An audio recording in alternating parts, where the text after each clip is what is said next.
Logical function. इस video में मैं आपको पावर बीआई के कुछ लॉजिकल फंक्शंस के बारे में बताने वाला हूं जो कि एक्सेल के अंदर भी हैं एज इट इज और पावर बीआई के अंदर भी हैं एज इट इज। नाउ यहाँ पे क्या डिफरेंसेस हैं और कैसे कैसे ये फंक्शन काम करते हैं, ये सब चीजें मैं आपको बताने वाला हूँ। अब समझिए यहाँ पे 5 फंक्शंस हैं, इफ, एंड, और, नोट एंड स्विच। सबसे पहले हम स्टार्ट करेंगे इफ से। So if function as it is आपका एक्सेल में भी है। तो यहाँ पे अब अपने डेटा पे आते हैं और आपको समझाते हैं कि इफ फंक्शन काम कैसे करता है। तो यहाँ पे आप देखेंगे ये मेरा कस्टमर का डेटा है जो मैंने पुरानी वीडियोस में ऑलरेडी इंपोर्ट कर लिया था। अगर आपने वो वाली वीडियो नहीं देखी है तो आप रिलेशनशिप की वीडियो रेफर कर सकते हैं जिसमें मैंने डेटा वो सारा इंपोर्ट किया था। तो आप यहाँ पे कस्टमर लुकअप की फाइल आपको मिल जाएगी। अब आपको क्या करना है मैं आपको दिखाता हूँ। यहाँ पे मेरे पास एक कॉलम है जिसके अंदर मैंने नंबर ऑफ चिल्ड्रन को एंटर किया हुआ है। अब मैं यहाँ पे क्या चेक करूंगा, मैं यहाँ पे ये चेक करूंगा कि अगर मेरे पास कोई भी चाइल्ड नहीं है, लेट्स से इफ यहाँ पे चाइल्ड जो होगा 0 होगा, then I will call it as non parent. Otherwise अगर मेरे पास चाइल्ड हुआ then I will call it as parents. Now यहीं पे इफ फंक्शन लगाते हैं क्योंकि if function pure decision making पे है। तो आप देखेंगे यहाँ पे 2 कंडीशंस हैं, डू यू हैव चाइल्ड और नॉट। सो यहाँ पे क्या करते हैं, नया कस्टम कॉलम ऐड करते हैं, table tool and new column. अब यहाँ पे मैं इसका नाम देता हूं इफ फंक्शन, क्योंकि ये मेरा पहला इंस्टेंस है तो मैं इसको नंबर 1 कर देता हूं। और यहाँ पे अब मैं लगाऊंगा इफ फंक्शन। तो अब आपको सोचना ये है कि इफ, जब भी हम इफ की बात करते हैं हमेशा 3 आर्ग्यूमेंट्स आते हैं, logical test, value if true and result if false. Now यहाँ पे लॉजिकल टेस्ट का मतलब होता है आपको चेक क्या करना है। मुझे यहाँ पे चेक ये करना है कि यहाँ पे ये चेक करना है, यहाँ पे चेक करना है कि मेरे पास चाइल्ड है या नहीं है। अब इसको चेक करने के लिए कुछ हमें ऑपरेटर्स को समझना पड़ता है इफ के अंदर। नाउ मैं आपको ऑपरेटर्स दिखाता हूँ। तो ये कुछ ऑपरेटर्स हमारे एक्सेल में भी हैं और ये सारे एज इट इज हमारे पावर बीआई के अंदर हैं, बट पावर बीआई के अंदर कुछ नए ऑपरेटर्स भी हैं। तो यहाँ पे आप देखेंगे तो सबसे पहला जो ऑपरेटर है वो है इक्वल टू का, स्ट्रिक्ट इक्वल टू, और ये है ग्रेटर देन। ये वाला आपका एक्सेल के अंदर नहीं है, ये वाले आपके सारे एक्सेल के अंदर एज इट इज हैं। कॉनकैटिनेट भी आपका एक्सेल के अंदर अवेलेबल है। अब यहाँ पे ये जो लास्ट के 3 हैं ये आपके एक्सेल में नहीं है, ये पावर बीआई के अंदर ही है सिर्फ। तो डबल एंड की जब मैं बात कर रहा हूँ, अगर आप एंड फंक्शन एक्सेल में जानते हैं तो ये एंड फंक्शन के जैसा ही है। और अगर आप ये पाइप जो सिंबल देख रहे हैं डबल पाइप वाला, इसे कहते हैं और सिंबल। और यहाँ पे इन जो होता है बेसिकली मल्टीपल रोज की कंडीशन को चेक करने के लिए होता है। तो मैं आपको सारे ऑपरेटर्स को यूज करके दिखाऊंगा इस वीडियो में। चलते हैं अपने एग्जाम्पल की ओर। तो यहाँ पे मैं चेक करूंगा कि जो मेरे पास चाइल्ड है या नहीं है। तो नंबर ऑफ चिल्ड्रन चेक करूंगा, whether number of children is equal to 0। Then अगर number of children is equal to 0 हुआ then it means I don't have any child, I will call it as non parent.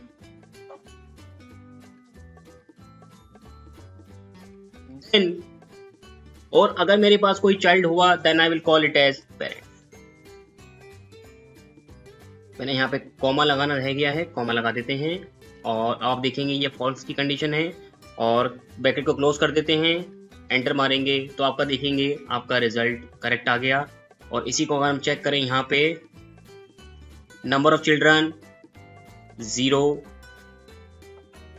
And यहाँ पे आप देखेंगे no parents exactly. और इसी को अगर मैं फिल्टर हटा दूं और यहाँ पे आप देखेंगे ऑल आर पेरेंट्स। नाउ अब इसी में हम ट्राई करते हैं नेस्टेड इफ। नाउ मैं इसी एग्जांपल को थोड़ा सा चेंज करता हूं।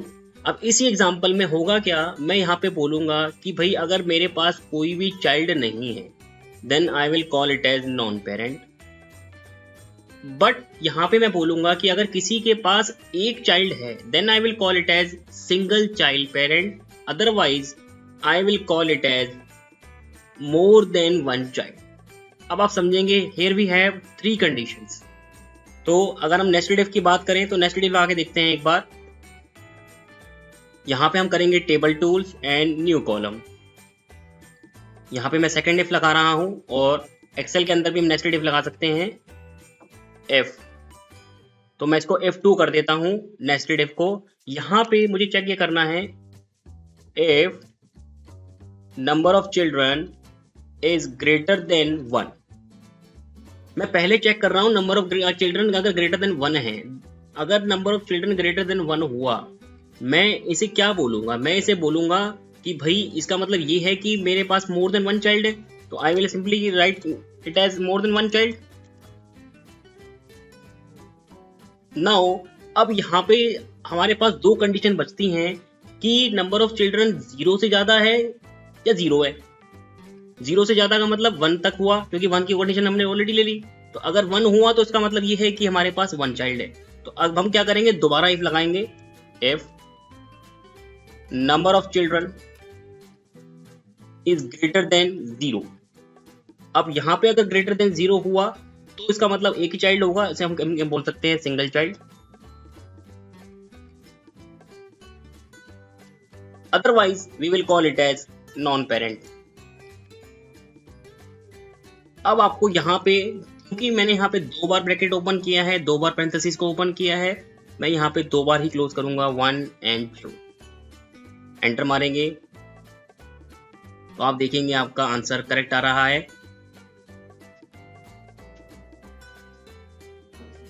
यहाँ पे आप देखते हैं, सबसे पहले हम देखते हैं 1 को, single child, answer is correct.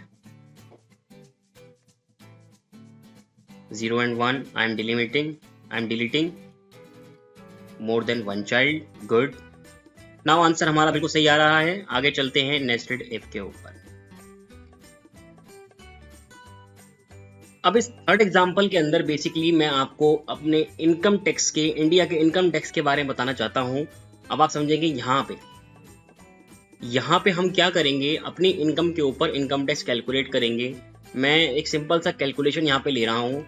Income tax हमारा इंडिया का बोलता है कि भाई अगर आपकी इनकम 0 से 2.5 लाख हुई देन यू नीड टू पे 0 टैक्स। इसके बाद क्या बोलता है कि भाई 2.5 लाख से अगर 5 लाख हुई तो आपको पे करना है टैक्स 5%, लेकिन आपको इंक्रीमेंटल पोर्शन का करना है। तो अगर मेरी इनकम लेट से फॉर एग्जांपल 5 लाख रुपए है तो मेरा टैक्स जो निकलेगा वो निकलेगा 5 lakh minus 2.5 lakh multiply by 5%। So I will simply right this formula, income minus 2.5 lakh multiply by 5%। और इसी तरीके से ये बोलता है कि अगर आपकी इनकम 5 लाख से लेकर 10 लाख तक की हुई देन आपको जो पे करना है वो पे करना है 5 लाख का 10 लाख माइनस 5 लाख का 20%। तो आपको 20% यहाँ पे करना है और प्लस आपको ये भी पे करना है, तो प्लस 12,500 हो जाएगा अगर हम इसको कैलकुलेट करेंगे। और इसी तरीके से 10 लाख के ऊपर बोलता है 30%। तो ये वाला एग्जाम्पल है आपका यहाँ पे जो हम इनकम टैक्स कैलकुलेट करने वाले हैं। अब आप समझिए यहाँ पे बेसिकली क्या हो रहा है। मैं अगर इसी को एक डिसीजन मेकिंग चार्ट में फॉर्म करूं तो ये कुछ इस तरीके से दिखाई देगा। अब देखिए, सोचिए यहाँ पे कि अगर मेरी इनकम 10 लाख से ज्यादा हुई तो मेरे पास ऑब्वियसली 2 ही आंसर आएंगे, इधर यस और नो। तो होगा क्या, अगर नो आया तो मैं फिर सेकंड कंडीशन चेक करूंगा, बट अगर यस आया तो आई विल चेक व्हाट, मैं सिंपल यहाँ पे अपना टैक्स निकाल दूंगा और जो कि मेरा टैक्स कुछ नहीं है वो आपका एज इट इज ये वाला है। अब 5 लाख आई तो फिर से ही 2 कंडीशन आएंगी, यस और नो। तो यहाँ पे भी यस और नो चेक करेंगे। नो के कंडीशन में हम तीसरी कंडीशन भी चेक करेंगे कि इनकम 2.5 लाख वाली है या नहीं है। और यहाँ पे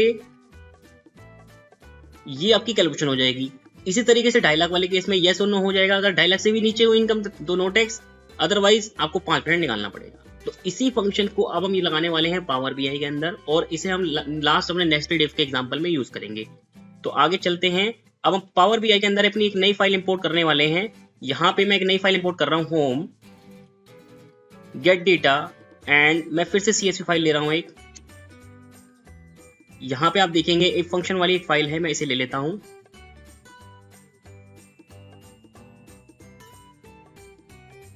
और इसे हम लोड कर लेते हैं। अब आप देखेंगे यहाँ पे ये इफ फंक्शन आ रहा है। अब हमें यहाँ पे इनकम टैक्स निकालना है इस इफ फंक्शन के ऊपर पावर बीआई के अंदर। और हम कैसे करेंगे, सिंपल यहाँ पे एक न्यू कॉलम ऐड करते हैं। यहाँ पे मैं लगा रहा हूँ इनकम टैक्स। तो अगर मेरी इनकम 10 लाख से ऊपर हुई देन मैं चेक करूंगा इफ से, if my income is greater then 10 lakh, comma अगर 10 लाख हुई, आंसर आया 2 में, तो मेरे को जो क्या चेक करना होगा, मेरे को कैलकुलेशन करनी होगी यहाँ पे। तो कैलकुलेशन कैसे होगी, अपनी जो भी इनकम है, इनकम ले लेंगे, माइनस करेंगे 10 लाख को, मल्टीप्लाई करेंगे 30% से, और यहां पे एक और ब्रैकेट लगा लेते हैं,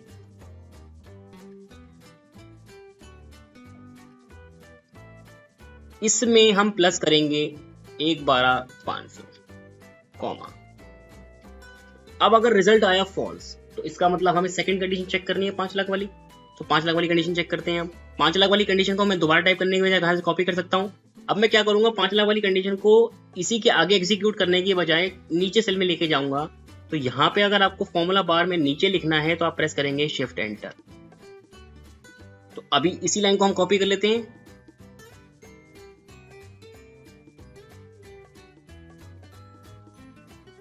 कॉपी। अभी आप देखिए यहाँ पे आपका जो फंक्शन है वो खत्म नहीं हुआ है, आप देखिए रिजल्ट फॉल्स पेंडिंग है।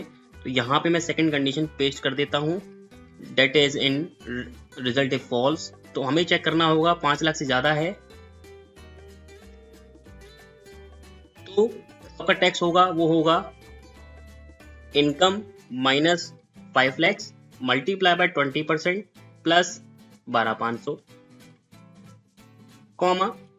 अब आप फिर से देखेंगे थर्ड कंडीशन एक्टिवेट हो गई नो के केस में। तो मैं इसको फिर एंटर मार के शिफ्ट एंटर मार के पेस्ट कर देता हूं, पेस्ट 25। अब की बार मैं 2.5 लाख वाली कंडीशन चेक कर रहा हूं,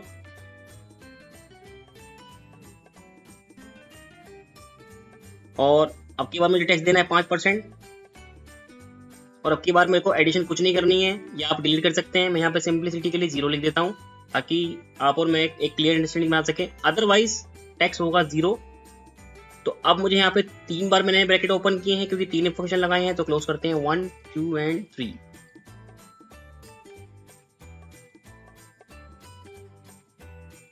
अब मैं आपको बताना चाहता हूँ यहाँ पे एरर क्यों आई है, क्योंकि पावर बीआई के अंदर आप परसेंटेज नहीं एंटर कर सकते। ये डिफरेंस है आपका एक्सेल के अंदर और पावर बीआई के अंदर। यहाँ पे आपको मैनुअल नंबर एंटर करने होंगे 0.3 एंड 0.2 एंड 0.05 एंड डन। तो आप देखेंगे आपका इनकम टैक्स निकल गया, और अब आपको कुछ नहीं करना, एक नई एंट्री ऐड करनी है तो ये ऑटोमेटिकली नई नेक्स्ट एंट्री पे इनकम टैक्स निकाल देगा। तो ये है आपका नेस्टेड इफ फंक्शन। आइए चलते हैं अब पावर बीआई में आगे अपने फंक्शंस की ओर, और यहाँ पे मैं फिर से अपना डेटा ले रहा हूँ कस्टमर लुकअप का। यहाँ पे मैं चेक करना चाहता हूँ अपने एंड फंक्शन को इफ फंक्शन के साथ। तो यहाँ पे हम क्या चेक करेंगे, यहाँ पे चेक करेंगे, अब आप देखिए यहाँ पे नंबर ऑफ चिल्ड्रन मैं चेक करूंगा। मैं यहाँ पे बेसिकली चेक करूंगा जो सिंगल है, मैरिटल स्टेटस सिंगल है यहाँ पे, and number of children more than 0 है। तो यहाँ पे आप देखेंगे दीज आर इनवैलिड एंट्रीज। ये हो सकता है कोई क्लरिकल मिस्टेक रही हो, तो हम यहाँ पे एक रिमार्क लगाना चाहते हैं इनवैलिड एंट्रीज, बाकी सबको ब्लैंक छोड़ना चाहते हैं। बेसिकली यहाँ पे अब 2 कंडीशंस हैं। पहले वाले एग्जांपल में 2 कंडीशंस क्या थी, एक ही कॉलम में थी। यहाँ पे 2 कॉलम्स में 2 कंडीशन है और हमें दोनों साइमल्टेनियसली चेक करनी है, एक को भी स्किप नहीं करना। यहाँ पे सिंगल भी चेक करना है और मोर देन 0 चिल्ड्रन भी चेक करना है। तो इसका मतलब हमें एंड लगाना पड़ेगा। एंड का कंडीशन होता है कि जब दोनों कंडीशन मेट करनी हो तभी आपका एंड लगेगा। मैं आपको दिखाता हूँ, फिर हटा देता हूँ मैं यहाँ से।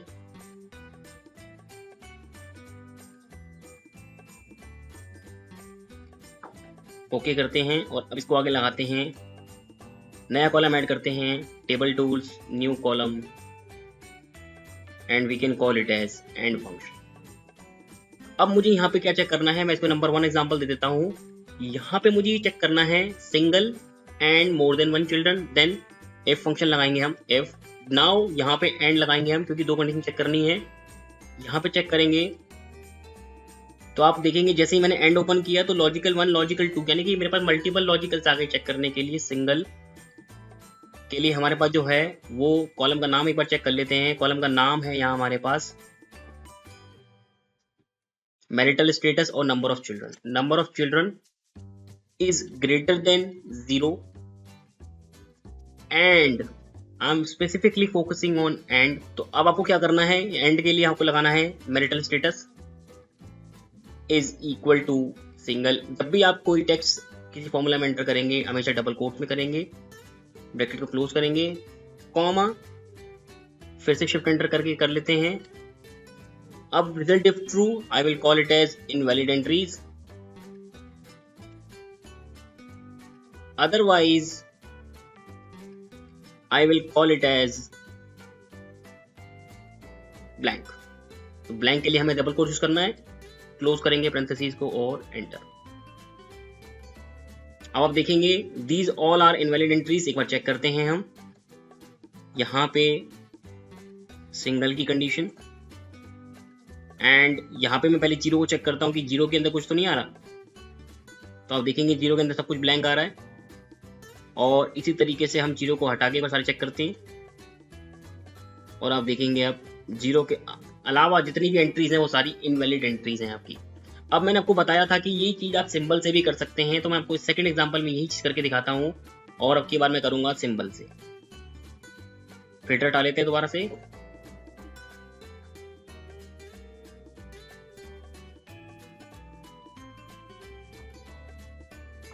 तो यहाँ पे मैं नया कॉलम ऐड कर रहा हूं फिर से। एंड के लिए मुझे लगाने हैं 2 एंड के सिंबल, तो यहाँ पे से हम बोलेंगे एंड पार्ट 2। अब हम यूज करने वाले हैं फिर से एफ और सेम एग्जांपल रहेगा if number of children is greater than 1 और greater than 0 then and marital status is single. तो यहाँ पे मुझे कॉमा की जगह लगाने हैं 2 बार एंड और मैरिटल स्टेटस लगाना है। अब देखिए मैंने एंड फंक्शन ही लगाया है यहाँ पे, मैंने जो बेसिकली लगाया है यहाँ पे डबल एंड लगाए हैं। Marital status is single, comma, I will call it as invalid entries, otherwise blank। Bracket close कर देंगे और एंटर मारेंगे तो आप देखेंगे बिल्कुल एज इट इज यहाँ पे इनवैलिड एंट्रीज आ। तो इस तरीके से आप सिंबल यूज कर सकते हैं। मैं आपको एक एग्जांपल और लेके दिखाता हूं।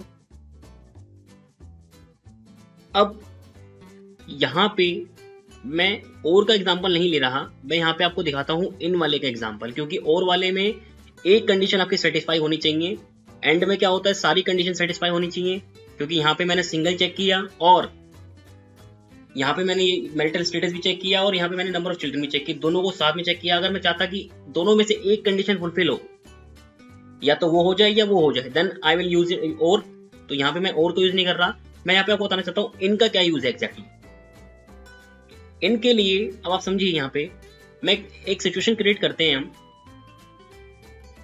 अब यहाँ पे हमारी गवर्नमेंट एक इंसेंटिव दे रही है जिसके अंदर जिसके पास भी नंबर ऑफ चिल्ड्रन 1 हुए या 2 हुए,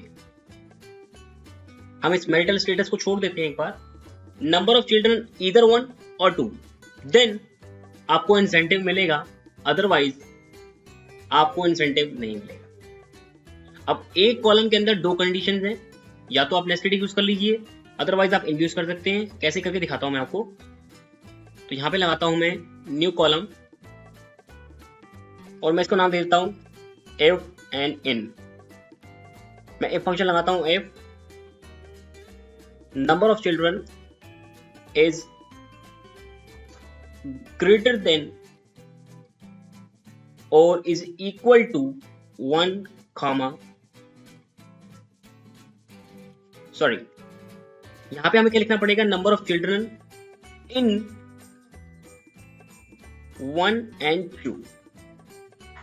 अब यहां पे 1 and 2 को हमें डालना पड़ेगा करली ब्रैकेट में, नहीं तो ये अपनी कंडीशन है वो चेंज कर देगा, कॉमा, इसे बोलेंगे इंसेंटिव अवेलेबल,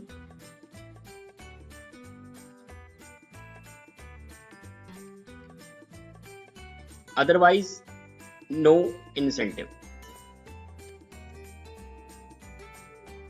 तो अब आप देखिए मैंने यहाँ पे क्या किया है, मैंने यहाँ पे चेक किया है भाई कस्टमर लुकअप के नंबर ऑफ चिल्ड्रन को आप इनमें देखिए, 1 अगर आपको 1 मिला या 2 मिला देन हम बोलेंगे इंसेंटिव अवेलेबल, अदरवाइज नॉट। तो एंटर मारते हैं एक बार,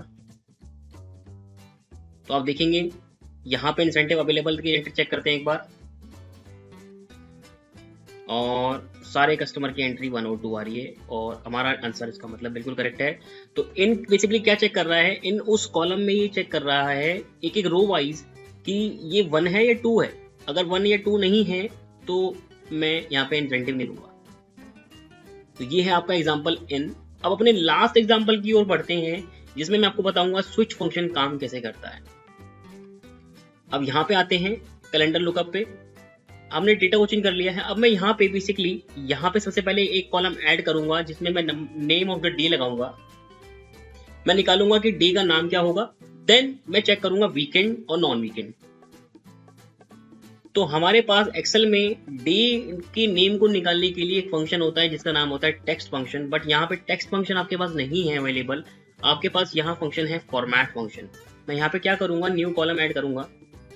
फॉर्मेट फंक्शन आपके टेक्स्ट फंक्शन की तरह बिल्कुल सेम है, फॉर्मेट यूज करेंगे आप, फॉर्मेट फंक्शन। मैं इस कॉलम का नाम दिया है फॉर्मेट फंक्शन, इक्वल साइन को यूज करेंगे एंड लगाएंगे फॉर्मेट। अब आपकी वैल्यू आप देखेंगे बिल्कुल as it is same arguments हैं टेक्स्ट फंक्शन की तरह, नाम चेंज हो गया यहाँ पे। वैल्यू आपकी डेट कॉलम रहेगा, क्योंकि मुझे यहाँ पे सॉरी डेट का कॉलम रहेगा। once again here it is, date का कॉलम मैंने ले लिया। अब फॉर्मेट हम टेक्स्ट फंक्शन में क्या करते हैं, यहाँ पे अगर आपको डे का नाम निकालना है तो 4 बार डी डालते हैं, डी डी डी डी, और आप ट्रिपल डी भी डाल सकते हो। तो आपको वो 3 वर्ड देगा, वेडनेसडे के लिए WED देगा, मैं ट्रिपल डी डाल देता हूँ और क्लोज कर देते हैं और एंटर मारेंगे। नाउ एंटर, आप देखेंगे यहाँ पे जो आया, अब मेरे फॉर्मेट फंक्शन ने नेम ऑफ द डे निकाल दिए, और आप इसको नेम भी चेंज कर सकते हैं। लेट्स से मैं यहाँ पे चेंज कर देता हूँ, मैं इसको बोल देता हूँ डेज नेम, तो आपका कॉलम का नाम भी चेंज हो गया। अब मुझे यहाँ पे ये चेक करना है कि यहाँ पे अगर इस सैटरडे या संडे हुआ then I will call it as weekend, otherwise I will simply call it as. तो यहाँ पे आप और फंक्शन यूज कर सकते हो और स्विच भी लगा सकते हो। तो यहाँ पे ही चेक करेंगे हम, मैं आपको स्विच लगा के दिखाता हूँ। स्विच में हम क्या करेंगे, इस वाले कॉलम को मर्ज कर देंगे, उसी वाले एग्जांपल में आपको दिखाता हूँ मैं करके। यहाँ पे मैं न्यू कॉलम ले रहा हूँ फिर से, और मैं एक यहाँ पे थोड़ा सा चीट करूंगा, इस वाले फॉर्मूले को पहले कॉपी कर लेते हैं हम।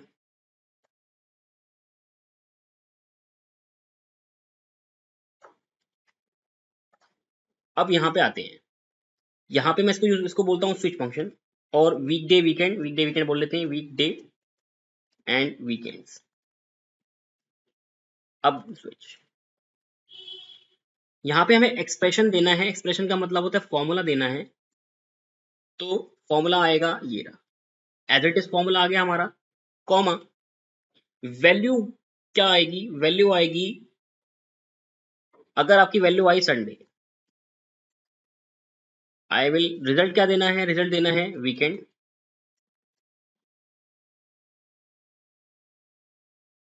कॉमा अब वैल्यू 2 है आपकी सैटरडे, कॉमा रिजल्ट आपका जो होगा फिर से वीकेंड होगा। अब यहाँ पे आपको सिंपल लिख देना है एंड में, एल्स की कंडीशन डाल देनी है, अगर नहीं हुआ तो आई विल सिंपली से इट एज वीकडे। तो ये इस तरीके से आपका स्विच फंक्शन लगेगा कि यहाँ पे मैंने क्या चेक किया कि भाई अगर ये संडे है तब वीकेंड, सैटरडे है तो भी weekend, otherwise else I will simply से इट एज वीकडे।